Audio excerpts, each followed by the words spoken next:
You've now seen Amazon S3 and all of the ways that you can use it in order to store and serve your files.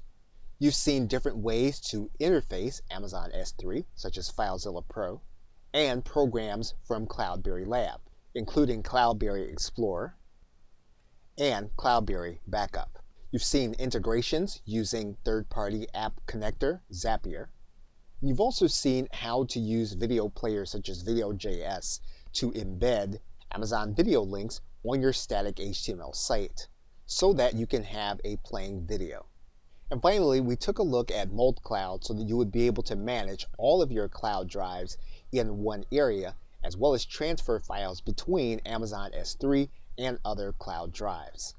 One thing that was beyond the scope of this course was the fact that you can actually host an entire website on Amazon S3, and that this is a subject worth exploring. Okay, so with that, thanks, and I'll see you either in another video or in another course.